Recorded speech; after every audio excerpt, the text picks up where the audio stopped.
Okay, so we are literally 2 days away from the release of OPO6. Don't worry, the OPO6 content will come in soon. But they just dropped the effects for the 3 leaders coming to ST-13 now, the ultimate deck, the other ultimate deck, featuring your 3 brothers of Luffy, Sabo, and of course Ace.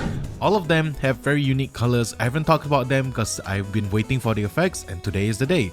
So Luffy is black yellow, Ace is blue and yellow, and then Sabo is red and yellow. No, similar like Bello Betty, but all of them share yellow as a base, but with different colors. So it's very interesting to see how they will make the deck work, because there's technically 3 different colors. Like for the first ultimate deck, it was all red purple. Now we have like 3 different colors. I don't know how they're gonna do it, but we're gonna talk about the effects. So sit back, relax, and let's talk about these leaders. The brothers are here. ASL ST-13, baby, let's go. So the first one is Monkey D. Luffy, black and yellow leader, 5000 power with 4 life, Supernova and Straw Hat Crew. Okay, you know, starting out normal. And then it just drops this bang of a line. Per the rules, your face-up life cards will be sent to the bottom of your deck instead of your hand. Okay, we'll get to that. Let's read the rest of the effect. So Dawn 2, 2 Dawns attached to this leader, activate main once per turn. You may discard 1 card from your hand. If your life is at 0 cards, you may add up to 2 5-cost characters from your hand or trash to your life face up. Okay, so this card has got the community riled up a little bit because we don't know how it actually works. So based on certain rulings, Japanese versus the English one, there is some discrepancy from both ones. Not sure why they should be. It's just literally the same card game, because English side of things says like trigger effect, an effect that can be activated when the leader takes damage and a card is added to the hand from the life area. So it means that the card has to go to the hand, and then that's where the trigger will happen. But because of this clause, it goes to the bottom of the deck instead. The Japanese side of things say it a little bit differently, which means that you can kind of trigger the effect and then play it out essentially, which makes this leader kind of insane. But regardless of the rulings, we'll wait for official confirmation once the FAQ of the starter decks out. I'll probably make another video back then to kind of follow up on this one. But but my personal take is that I don't think triggers will be triggered from the life because of the next leader that we're going to talk about. And I think that there might be something that will affect this clause right here. I'll get to it. So if you're confused, I am too. So we'll get to it. But either way, right now, we don't have a proper confirmation on whether triggers would work. But if they do, oh man, it's going to be really good. Because essentially, when you're at 0 life, you discard 1 card from your hand, you get 2 life back.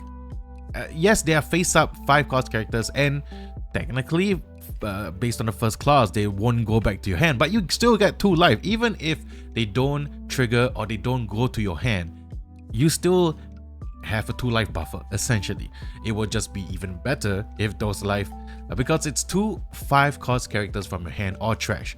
Specifically 5 cost, not 5 cost or lower, not up to 5 cost, not 5 cost or more. It's 5 cost specifically, which means cards like Shirahoshi, cards like that new Denjiro counter could be really good, because they are 5 costs and they have trigger. So that's one thing. If we really get that and we get more cards in the 5-cost slots with trigger, it just slots into this deck, and then you're gonna have a great time, baby. But if not, then it's sort of going to act as a buffer, which makes the leader a little bit more weak. So once we have official confirmation of the FAQ, we will get back to this leader. But I do think that there is a clause or other cards that may affect whether a card is face up or face down in the life. And let's talk about the next leader first, which is Podgas the Ace, blue and yellow. It's weird that Ace isn't red. Just putting it out there, I think he should have been red somehow, like blue red or something. But I digress. Dawn 2, activate main once per turn. Look at the top 5 cards of your deck. Add up to 1 5-cost character card to the top of your life face up. Then place the remaining cards at the bottom of your deck in any order. Then at the end of your turn, send all face up cards in your life to the trash. Okay, so this is Now, when I read Ace, it kind of made sense for Luffy's situation, because I now believe that there may be cards that could change the orientation, or at least change the state of whether it's face up or face down in your life. Maybe like, you know, you play something like a 2-cost character and then it's like flip the top card of your life face down, and then with that clause, you know that like if you're using Luffy in that state, like when an opponent attacks into it, you can trigger the trigger, right? Yes.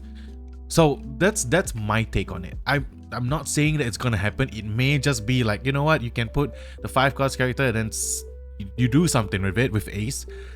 We haven't seen the full scope of the cards in this deck just yet, so that may not happen, or it may happen. So we have to wait and see.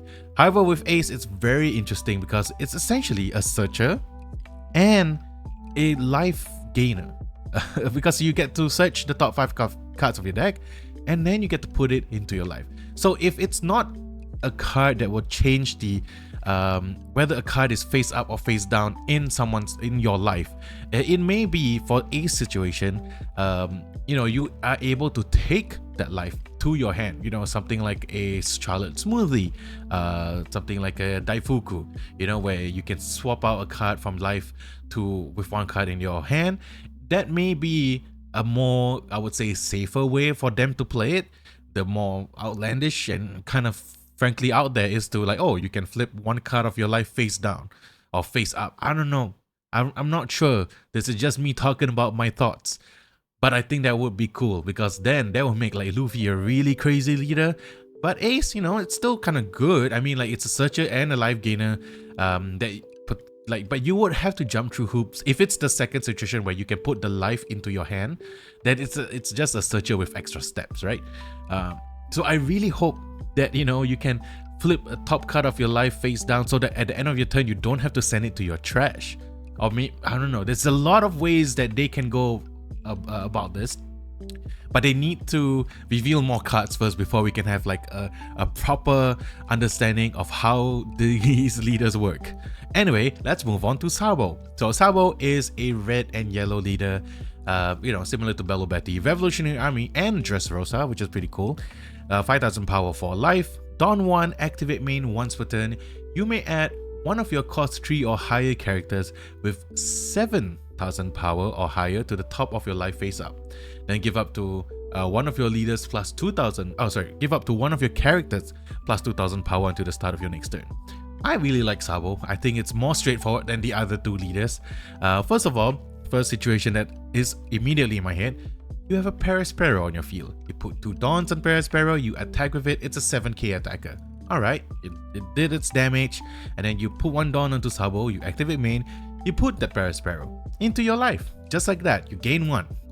And because you already have put 2 Dawns on Parasparrow, now the Dawn goes back to you, but you can give another character plus 2,000 power. Which, you know, with the Revolutionary Army, a lot of the cards benefit from having 7,000 power or more. So yeah, it actually does make sense. In terms of Sabo, I think it's really quite cool. You have the option to hide your characters with trigger into your life. You don't have to give a shit if it's face up or face down. It will just still trigger. And I think that's how you're gonna play Sabo, and I think that's pretty interesting, especially with the whole like Revolutionary Army stuff, where there are cards with trigger, there are yellow cards with trigger, red cards with trigger, and yeah, and Revolutionary Army cards do benefit from having like 7,000 power or more, which Sabo does give the additional 2,000 power, or you can use your Dons to power them up. Either way, it's very cohesive. I think there's a deck out there with, you know, whatever Bello Betty list looks like, and whatever cards is going to be revealed. They're probably gonna like be very synergistic, and that's pretty cool. So Sabo wise, very straightforward. I think you know, he doesn't give a shit about whether the life is face up, face down, whether it's going to the bottom of the deck, whether you have to put it into your trash. Luffy and Ace are always giving problems, and it's very confusing. But those are the 3 leaders. This is going to be a short video, short-ish. But yeah, let me know what you think. Do you think that triggers will happen for Luffy's effect? Or do you think that it's not going to happen and it will just go to the bottom of your deck instead? Do you agree with my hypothesis that there might be cards that can flip an orientation of a card face up or face down? Would that be good for the game? Will it be too confusing? Do I need to keep track of every single card that I'm looking at in my life and my hand? I mean, of course you already have to if you're playing yellow, but now I gotta, you know, is this face up? Is this face out? Anyway, it's confusing. I'm excited about this one though, because it's the ultimate deck, which means we're gonna get a new deck box, probably some shiny dons, and all the cards probably gonna be foiled. Can't wait for this to drop. Definitely gonna do a video once it's out. OPO6 is in 2 days. We're gonna do a box opening then. After that, I'm gonna try my best to put up more OPO6 content. I still have OPO5 videos, including a tier list video and some additional deck profiles that I have not put up yet, and that's for the benefit of the people in the English release, so I'll probably put it up closer to the English release, so expect that in the future. Anyway, that's it for me for today. I hope you guys enjoy your week ahead, and I'll see you guys in the next one. Peace.